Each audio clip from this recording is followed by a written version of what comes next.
It's now my pleasure to introduce our first speaker, Captain Fahad Ibne Masood, an internationally recognized authority from Oman in the fields of aviation law, regulatory policy, and air transport development. Captain Masood is member of the Royal Aeronautical Society from UK, United Kingdom, also member of the Institution of Occupational Safety and Health, and squadron leader. His visionary aviation he is a visionary aviation executive and doctoral research in aviation management. Captain Fahad brings over 25 years of leadership experience spanning elite military flight, operations, and just a minute, operations, academia, and global aviation consultancy.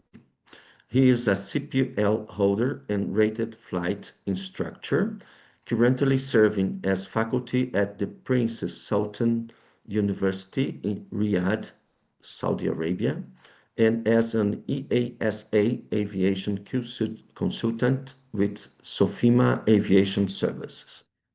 Captain Fahad is a recognized thought leader in advanced and urban air mobility, AAM and UAM, having authored Oman's national Vertiport strategy and contributed to global forums including the Paris Air Show, Gulf Airport Leaders Forum, and ICAO Aviation Security Week. His expertise includes UTM strategy, aviation safety, regulatory frameworks, ICAO, FAA, EASA, and risk management. He is a published author in the Aerospace Magazine, Rotor Hub, and International Airport Review, and has been featured in Live Aviation Analysis on TRT World and RT. Captain Fahad is a member of the Royal Aeronautical Society from UK and the International Society of Air Safety Investigators. Captain Masood's lecture is entitled Urban Air Mobility, Legal, Regulatory, and Infrastructure Challenges in the Global South. In this presentation, he will explore the complex regulatory frameworks, infrastructure needs, and legal challenges that developing nations face as they seek to adopt urban air mobility solutions. His analysis will offer valuable insights into how countries in the Global South can strategically prepare for this next era of aviation. After Captain Masood's presentation, there will be 10 minutes for questions, which should be submitted in writing through the chat. The question and answer session will be moderated by Dr. Tiago Diaz. Please, Captain Fahad, you can start your presentation. Thank you. Thank you, Carlos. Very kind for your kind words. It's heartening to meet you and meet all of the members who are here to witness this urban air mobility talk. We're going to have some fun. That's the idea. Learn some things, have some fun, move ahead with the profile. So let me quickly share my screen. Just give me a second.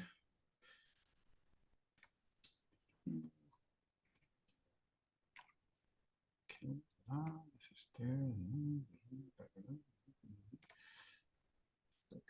Let's share screen again.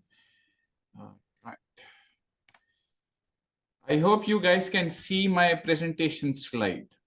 Thumbs up, anyone? Yes, okay. We can see. Perfect. Thank you. Thank you.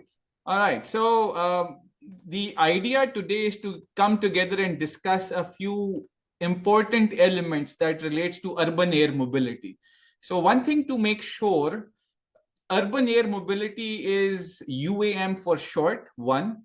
Two, it is a subcategory of advanced air mobility. AAM has two components. One is UAM, which we are going to talk about. The other is RAM, which is regional air mobility. Both are eVTOLs, electric vertical takeoff and landing vehicles. They are extension of the VTOLs, which we commonly know as the helicopters. So we're going to look at a few legal requirements, regulatory challenges, infrastructure-wise, what is the problem that we are facing, especially in the global south. For those who know it and for those who don't, we are all in the global south, considering all of South America, Africa, South Asia, Southeast Asian regions, where we have maximum human resource. And this is where challenges are coming about. And whenever there are challenges, there are opportunities for growth as well. So key issues, we won't go into intricate details, but we will touch upon some very relevant points of concern for our region as a whole. So urban air mobility has been thought of some time back. People have seen cartoons, movies in which air taxis or cars which are flying have been found. That being said, our focus today will relate to one, eVTOLs, which we've mentioned before, and autonomous aircrafts. So there is a philosophical difference between the East and the West. The West thinks that there needs to be a pilot in the cockpit. The East, on the other hand, which is the Orient or China, who is, to be candid, leading the charge in the eVTOL or the urban air mobility industry, they are depending on a fully autonomous, zero pilot in the cockpit domain, AI driven as we call it. So EHONG, EH216S, I believe it's flown or test flown in Brazil as well. Other than this, around the world, also in Germany, Spain, Middle East, UAE, Saudi. So it's been there, done that as well. So manned and unmanned in eVTOLs is the thing. They are short distance. Why?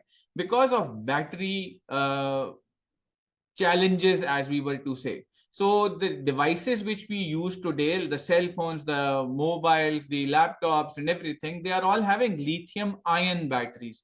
They have a challenge of density or energy density, which limits its use. So, but this is a thing that is now being pushed in the backdrop because advancement is being done. Solid state lithium batteries, lithium phosphate batteries are being developed and researched upon, which are extending this range. So on-demand transport, this will be a challenge yet again. Just like if there is a new iPhone 17 Pro X Max, whatever you call it, whenever it comes out, the only people who buy them are normally the rich and famous. Similarly, whenever we have new aircraft, new cars which come in, rich and famous. Similar is here. This liberalization will take some time, but it will happen in the long run. Initially, the VIPs will use it on demand, and then it will be liberalized into the other domains. Traffic congestion, Sao Paulo, you want to take it to London, you want to go to JFK, you want to take it to Riyadh, Mumbai, Karachi, any place which is a metropolitan city, congestion becomes a big challenge. Road congestion, we spend hours on the road daily, commuting from work to home and home to work every day in a 24-hour cycle. Rest assured, this will also enhance this connectivity by overflying this road congestion, a solution in its sort. So smart cities are popping up in a lot of developed and developing states, both in the global south and other countries as well. And what are they providing? They're generating electric grids. They are facilitating, as we call the the solar panels, the smart energy solutions, and they facilitate the infrastructure as well. But this integration is not easy. It requires policy guidance, something that affects everyone in the organization.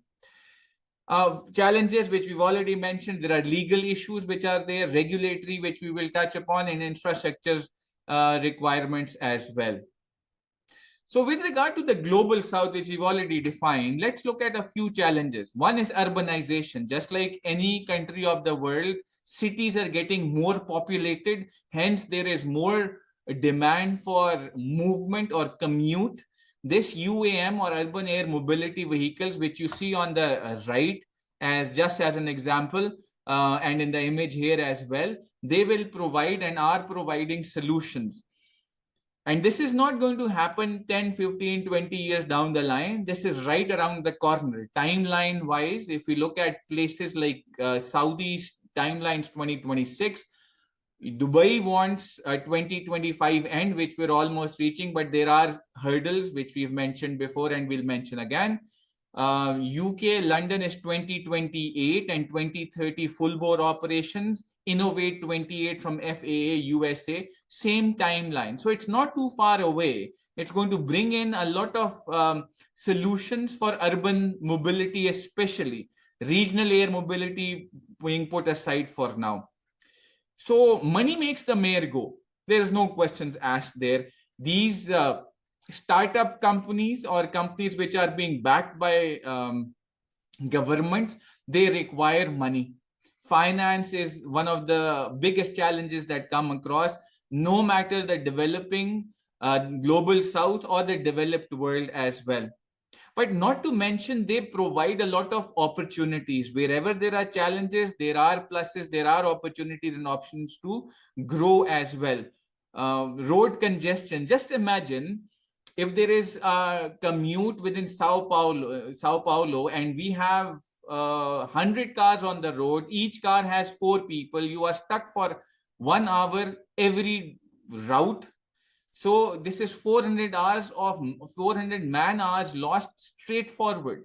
So multiply this by another 1,000 cars, and the economy of a country is devastatingly disturbed or disrupted because of this technology or traffic congestion, and UAM is a solution or a possible solution to it. So policy is ideal. Why is policy ideal? Whenever there is a correct policy starting from the strategic tier or the C-suite or the CEO or the president, prime minister of a country, it affects everyone in the organization. The operational tier, the tactical tier, everyone takes a benefit out of it. But for example, sorry to mention this, if the policy is incorrect, then it will falter the whole organization as well. So I think it was, I'm forgetting the name of the army tank general from World War II, in which he mentioned strategic errors become tactical blunders. Clausewitz, the guy. So Clausewitz mentioned strategic errors become tactical blunders, meaning thereby policy level failures, no matter how far you run between pillar and post, it will never be undone. So policy has to be correct. Now let's look at focused relation to investment, 1, and 2 is the UAM benefits. Just like I mentioned before, it is not going to be a short-term solution. It's a strategic push. It is something that will happen in the future, but it has to start now. If we don't start now, then it becomes a challenge into the future as well. So legal challenges are galore. Internationally, aviation is governed by ICAO's challenges. ICAO has its big problems, big challenges. Somebody's doodling on my page. Thank you. No worries. So ICAO is the governing or the global watchdog for regulatory frameworks in aviation. And not to mention, this is aviation. Urban air mobility is there. So the last time ICAO did a symposium was September 2024, when we were expecting some white paper, something from shades of gray will go into black and white, and we will have some SARPs, some annexes, some documents, some circulars that come about. But that is a problem that we are facing. Globally, harmonization is required with respect to all of these regulations, and ICAO is the way forward, not EASA, not FAA. They need to come up correctly with the solutions that are there. So just imagine there is an air crash that takes place between two eVTOLs that crash over an urban environment. Who will pay for the liability? Who will be responsible for the safety and the trust which will be lost? So I was talking to Lloyd's of London, which is one of the biggest insurance and leasing companies in the world of aircrafts. And their candid opinion was related to AAM space and urban air mobility. They said that we will not touch this mode of transport with a 10-foot pole. And I asked them why. Very candid an answer. There are no regulatory frameworks that are governing this. No regulatory frameworks means no risk mitigation. No risk mitigation means there is no liability. No liability means if God forbid there's an accident, who will pay for the damages that take place? As per every international country that we have, there is no car that can be put on the road without insurance. So $1 million question here. A few other legal considerations relates to airspace management. UTM, which is the unmanned traffic management, is now going into UATM, urban air traffic management. A lot of AI usage, a lot of other things. Liability, we've talked about. Privacy, just imagine an eVTOL overflying your city and you're having a barbecue with your family in your backyard. Would you like that? Not really. Airworthiness, just like roadworthiness certification for the cars, we have airworthiness as well. Without regulatory framework, we don't have airworthiness as well. And why do we call aviation one of the most safe modes of transport? Because it has a lot of regulations as well. Trust in the same domain is built. So emerging issues. One is the autonomous domain. China has fully autonomous automation principle. They don't want to bring in the pilot in the cockpit or the flight deck. So these are question marks. What about data? Command and control, or C2, of these UAM are done through 5G. Data networks or comm network or cellular networks.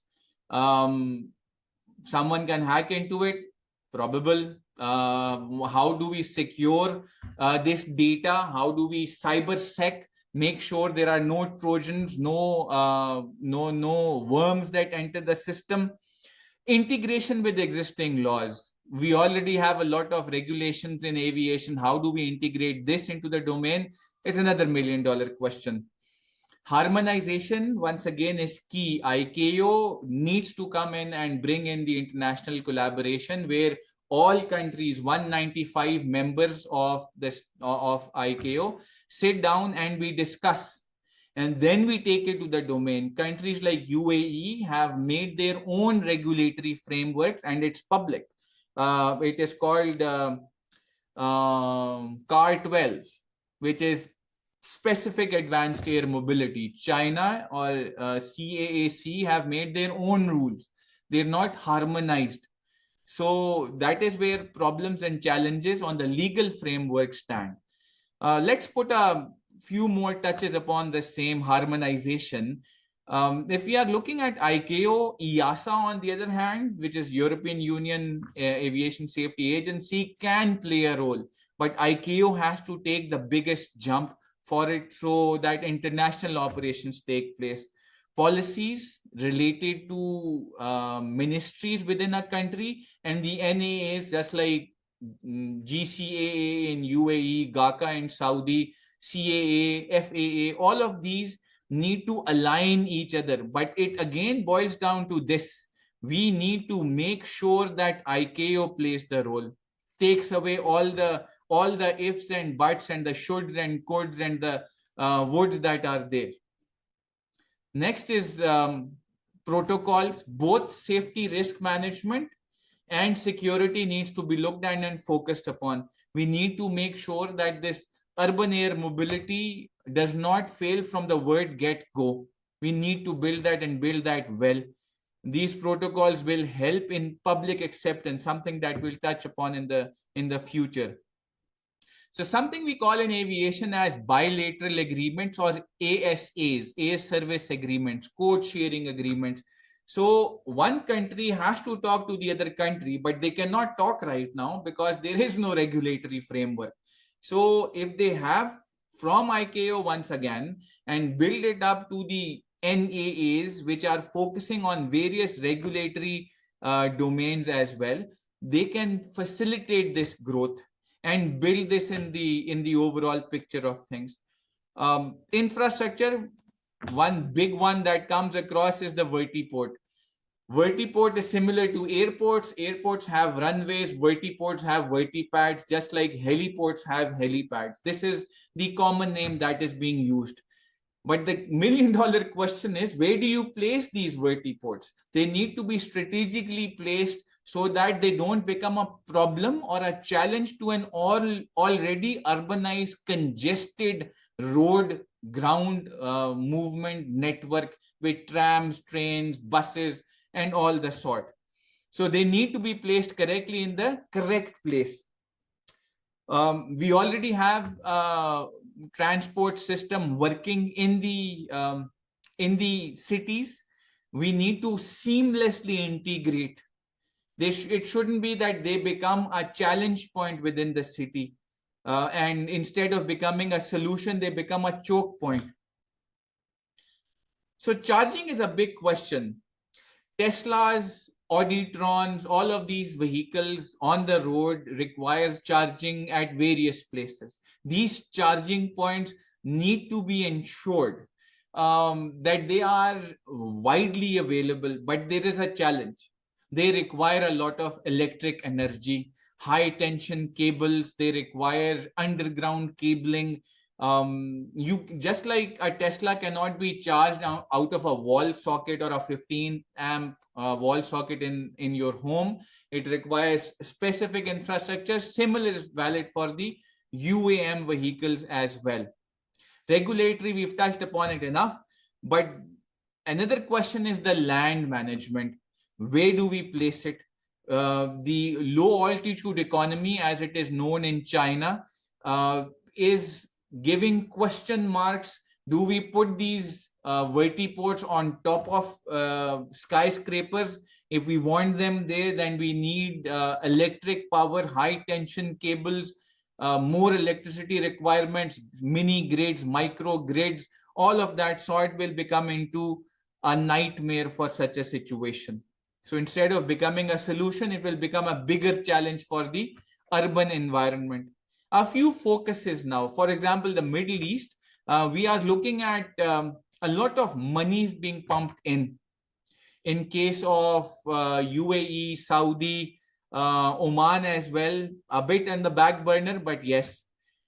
Smart cities are springing up within the Middle East once again, smaller sandbox areas where UAM is being tried and tested with their airspace management profiles, microgrid availabilities, solar paneling to make sure that green energy is generated. Wind turbines are also being introduced in the bargain as well.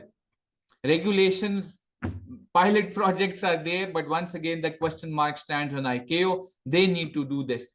So public-private partnerships is a good way of finding solutions to these challenges. The private sector has the technology, the public sector has the money to fund this. How do we manage it? It is going to be a big piece of the big puzzle that is there of advanced air mobility and UAM in specific. South Asia coming here, congestion, just like any other country, any other metropole, is $1 million question. losing man hours for an economy on the road. Multiple hundreds of thousands of man hours are wasted monthly. India, on the other hand, is generating policy on this domain. Policy, once again, is a big focus. Reason being, it affects everything down below. So places like Delhi, Mumbai, and other cities are facing this congestion challenge, and policies are being tested and tried there as well. Airspace management, $1 million question. Risk management, once again, $1 million question. All boils down to the regulatory frameworks. That is where it starts. But not to mention the public acceptance. In aviation, we call the passenger as the X factor. If the X factor is not working or not accepting or does not have trust or confidence in the flight, then the whole aviation equation falls apart. Prime example is the COVID. Nobody wanted to fly in a capsule or a cabin of an aircraft because there were challenges of health. So though the confidence that was lost by passengers or from passengers by the airlines, they took time to regroup and regain. Now things are growing better, but in case of UAM, fully autonomous or may it be cockpit manned eVTOLs, both require a good amount of awareness of the people marketing the idea, selling the idea, considering the Gen Zs and the Gen Alphas as well, but to talk of the millennials that we have. We've talked enough of PPPs. Rest assured, South Asia is focusing in the same way, the government and the private entities coming together and finding solutions overall. The technology is once again new. eVTOL is not working in isolation. There are two more technologies which come into place. One is artificial intelligence and the other is quantum computing. Cellular networks which are there. Sustainable transport, without question, eVTOLs is going to bring in a lot of solutions, but this will require correct policy guidance from the countries and then build it up from there. AI, artificial intelligence, without question, has its benefits, but it has its backdrops as well. For example, the biases that are put in. Right now, AI is generative AI, meaning thereby there needs to be a guy who is programming the algorithms, the software, the applications, the strains or the coding that is required. Once it goes self-generative, that is going to be another question mark. With quantum computing coming in, there will be another question mark. Skynet from Terminator, you never know, that can be a reality with self-generative AI. So it has its benefit, but it has its cons as well. UTM, unmanned traffic management for drones, and urban air traffic management for the eVTOLs, both are playing hands in glove, because the low altitude economy will be focusing on both of these in the future. AI will play a role, yes, but we need to have the kill switch to AI with human oversight.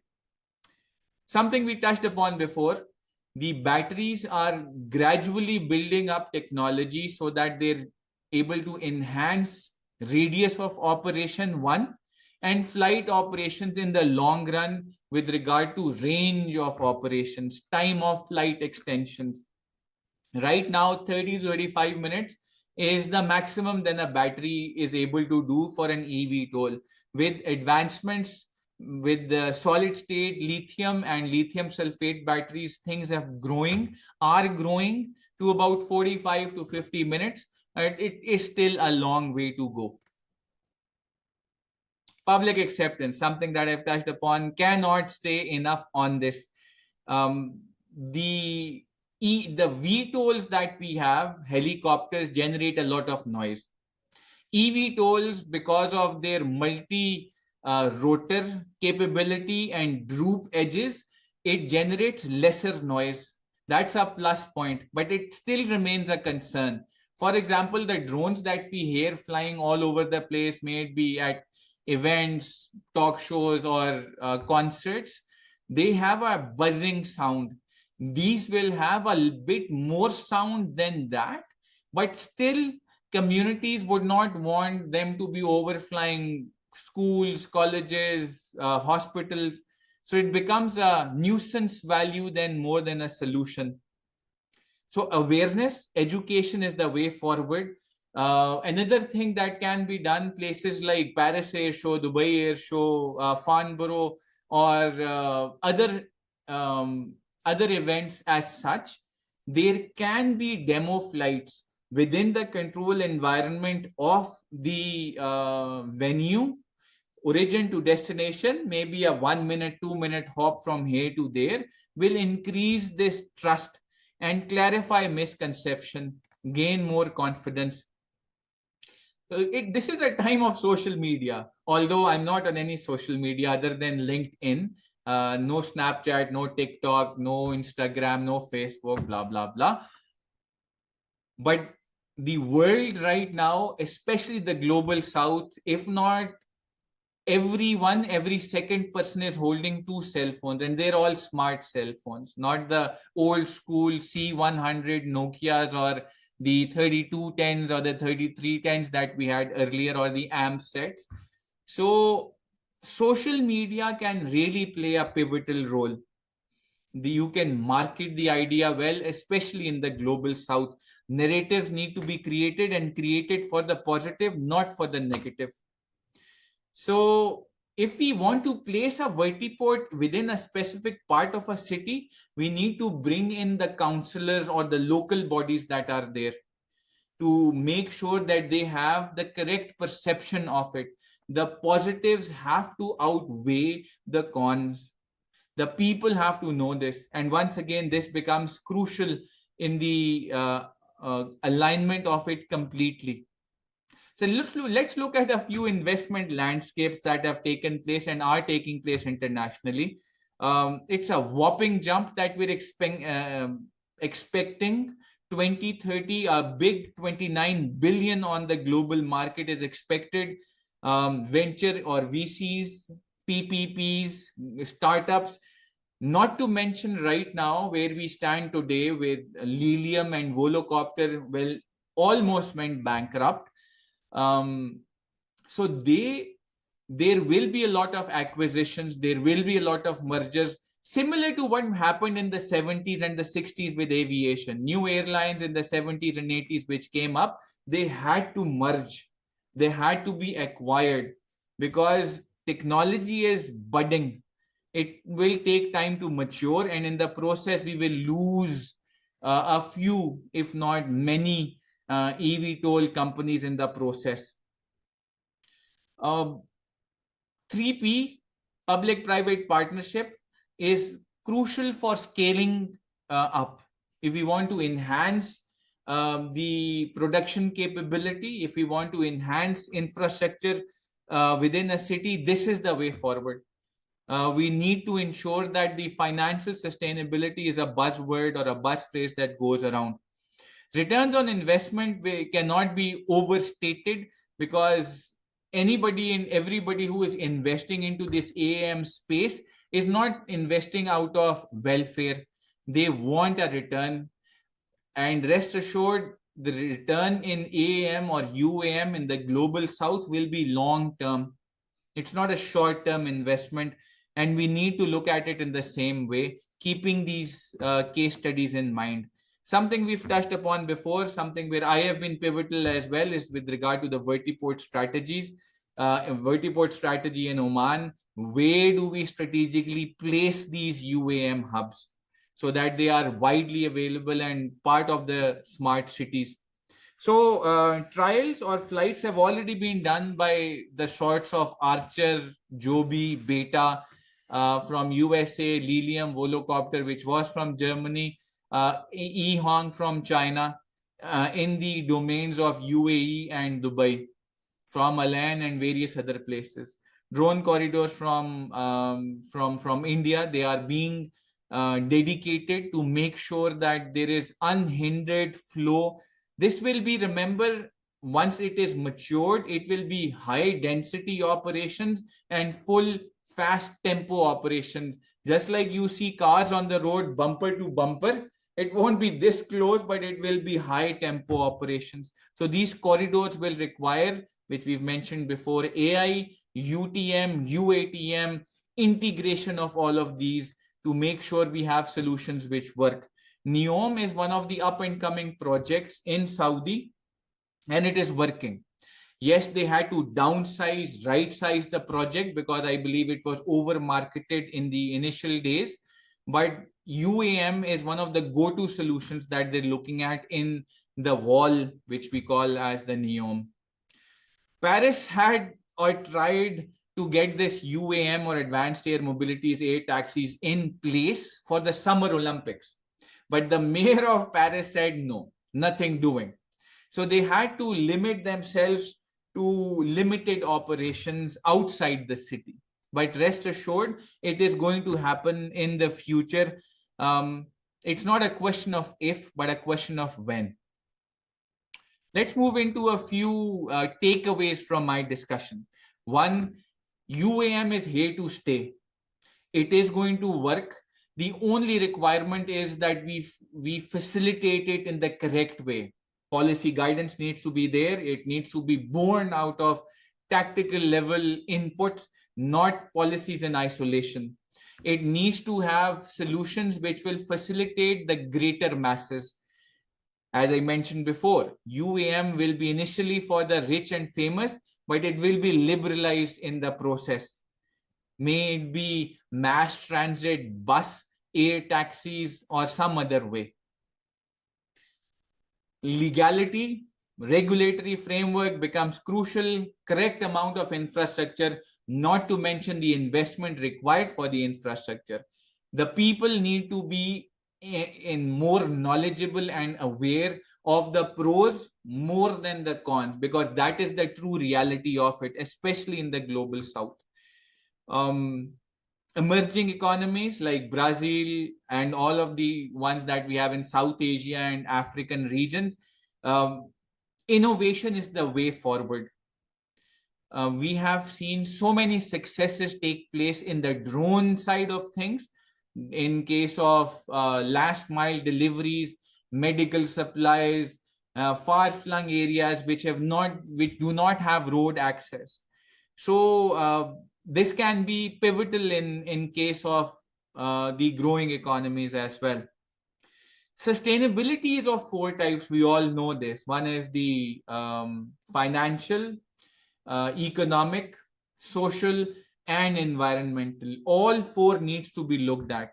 But for that, we need all the countries, states, nations, and stakeholders to speak the same language.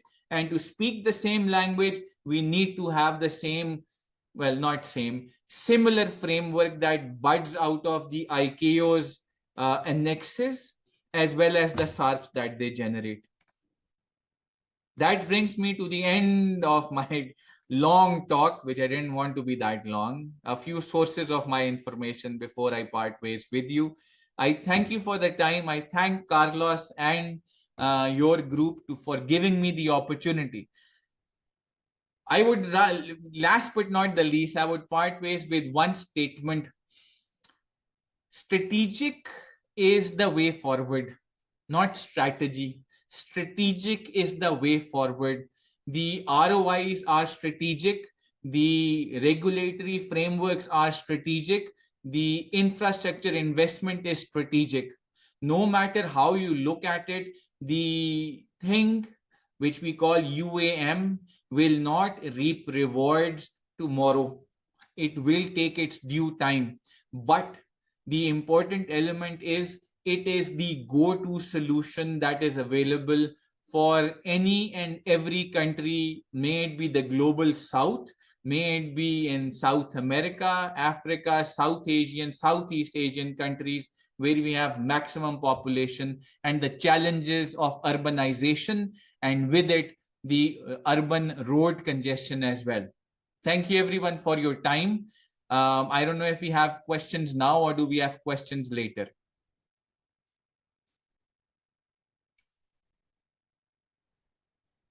You're mute, Carlos. Still mute.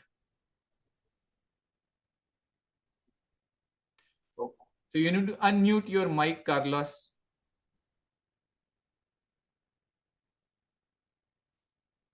Mute. Still on mute.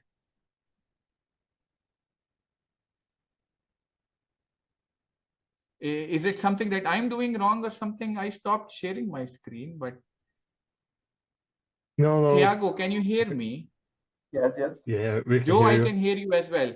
Carlos, you have to Yes. update your system. You have grown old school now.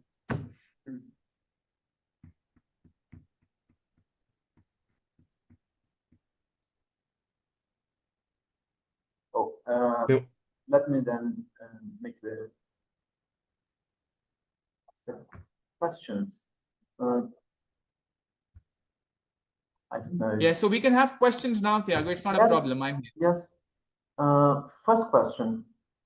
Which nation has come up with the best AAM doctrine? And which nation the best technology, Professor Captain? Because that's the point. In the chat, we were reading these questions and thinking as well about these doctrines and the best doctrine for the UAM doctrine, because we know that for example we have the China role and the China model of development, but we have European models and the US model, and we know that it will come up a moment that there will be questions about that. So first question would be that. We have another question later, but the first question it is that. Which nation has come up with the best UAM doctrine? Okay, so doctrine is ways of doing things. And doctrine, if you look at the automation doctrine, which is working right now, where things are heading. Because as we know, AI, quantum computing, as per Moore's law, which we all know that computing power doubles every year, is going to be a major player in this. So my assessment personally, I believe the Chinese model is more future-centric. Just like the automation philosophy difference between Airbus and Boeing, where the Airbus has final decision by the computers on board. In the Boeing philosophy, automation-wise, the pilot is the final guy or the final decision. So my humble opinion is that China's philosophy for automation is working right now and is going to improve in the future. Risks being there, and we all know aviation is a risky business. There is no questions asked. The safest way to manage risks in aviation is not to fly, but that is not why aircrafts have been made. So quantified risk management, predictive capability, AI, with all the quantum computing power which China is providing or generating right now, is more future proof than what we have right now from the West. The West has more standards, regulations, yes, which is good to be safe, but there is a very interesting philosophy which goes paralysis through analysis. This is what the West is now facing. They are not able to move ahead because there is a lot of over-analyzing of things going on. No, I'm not saying that is bad, but I'm certainly saying that you have to weigh between the two. You have to move progress. You have to make sure certain risks are there which are catered with AI, because we have so much of data available in aviation. This predictive aviation risk management capability will help, once again, the Orient to continue to evolve their products. So my opinion, doctrine, China is successful right now and is going to be more successful in the future also. Captain, second question is, what's the position of the ICAO? We call it in Brazil ICAO, International Civil Aviation Organization. What's the position of the ICAO as it relates to the integration or the regulation of the UAM? So ICAO, as I mentioned in my talk, did their first AAM symposium in 2024 September. Day before yesterday, I received an email because I do speak somewhat on AAM. So they've mentioned that the next one is 2026. So the position right now with the ICAO, they have two subcategories within ICAO. One is a study group, the other is a working group. So I know a few people who are working in the study group of it. And if I were to say that, are they going to present or put something up in the near future for AAM? Not really. It will take some time. Once again, the issue is the same which the West is facing: paralysis through analysis. They are over-analyzing things. Not to say it is bad. I'm not saying they're doing a bad job, but I'm only saying there has to be something practical, something that is on paper in black and white to make sure that this thing is working both in the short and the long term. Put something out, let something work, let something fail, learn from those mistakes, and then move on, improve the product. That is what China is doing, I believe, with technology, with all the capability we have of digital twinning and 3D printing and all the lots of quantum computing. I think we can do a lot better.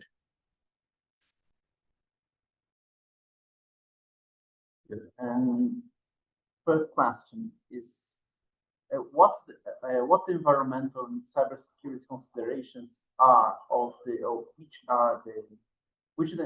what the environmental and cybersecurity considerations are of these flying taxis, because there's a vis-a-vis developmental and economic benefits in the global south, and we know that we're going to face questionings about environmental issues and environmental all aspects, because we have the sound, we have questions about the birds and all, and so the question, it seems that the questions about the environmental and cybersecurity considerations of these flying taxis vis-a-vis with developmental and economic benefits, especially in the global south. So sound is one of the least concerns right now. The technology of any eVTOL that we are seeing, they are multi-rotor. So they are small rotors, multiple rotors, and they have drooped edges in the end, most of them. I've seen a few models which have this. The aim is to reduce the noise thing. The biggest challenge which is being faced right now is with regard to batteries. The circularity of the battery or the eco cycle of the battery or the lithium ion battery is the problem or the question mark. Rest assured, it is not that this is not being catered for in the contemporary and the future designs, but this is the big problem which is being faced. Rare earth mineral lithium, once again, few and far between, found in few countries, and it's very expensive also. So this is challenges. Environmentally, if we look at the air pollution, zero, because there is no engine, there's all power trains, so it's all electric power. Noise pollution, negligible. Soil pollution, because it's not using any liquids, just like oil, hydraulic fuel of conventional aircrafts or VTOLs or CTOLs or the STOLs that we have. So soil is also pretty safe. So not a lot of problems there. It's good for the global south, to be very exact. But the question mark remains on the battery and the disposal of the battery technology. there will be a solution. I'm not saying there is not going to be, because there is a lot of work on being done on advancement of battery technology, may it be range, radius of operation, time of flight, or the disposal as well. So Global South stands at a big benefit with regard to sustainability or pollution aspects of it. A good thing for the Global South. And we have the fourth question. Let me see. Captain, do you think current radar technology sufficient to manage air traffic and urban air mobility with those updates? Because there will be the problem of developing, when we are developing UAM, we need to develop radar technology. It's clear for us, because for all of us, it's very clear that we are developing a new technology, but with that comes new challenges. So it seems that the question is about if the current radar technology is sufficient to manage that, to manage the air traffic with the. If I'm getting this correctly, is this radar technology correct? Yes. All right. Okay. Perfect. So so we all drive cars nowadays. So whenever we are reversing the car, there is always if you're getting close to an object, it says teet, teet, teet, teet, teet, teet, teet, teet, teet. So that is one of the technologies which can be and is being used in eVTOLs as well. Just like the cell phones that you have, the iPhones especially, it has something as we call as LiDAR technology, light detection and ranging. That is why iPhones images and pictures are better than the other phones that we have. So radar is not going to be a major player in this. So the C2 command and control and anti-collision technologies will be used by these eVTOLs in the LiDAR form of things, sonic form of things, and this will be very effective and is very effective. But this is not the problem. The problem is deconfliction because of the air routes that we have. So with CTOLs or airlines, we are already sharing airspace with the birds. Then we have VTOLs, the helicopters. Again, we are sharing birds, CTOLs. Then we have STOLs, which we are again sharing with the VTOLs, CTOLs, and the birds. So 4 players already there. This is the 5th that will enter the market. And this 5th will have to be managed in a different way. High intensity, high tempo operations will need to have a lot of differently skilled people. The air traffic managers who are using primary and secondary surveillance radars at airports to manage CTOL, STOL, and VTOL traffic will not cut it. It will not be wise to train or retrain these people and bring them into the urban airspace management domain, because their habit patterns are fixed as per the CTOL, VTOL, and the STOL category aircraft or vehicles. So we need new training, new people who are more skilled on managing airspace on the urban side of things. Their decision-making loops will need to be faster. They will have to use more AI, better improved sessions in this same domain. So radar technology, not as much, but different skills of people on the urban air traffic management or unmanned traffic management side, as well as the better use of LiDAR and sonic aircraft deconfliction technologies or eVTOL technologies will be in vogue. I hope that answers the question.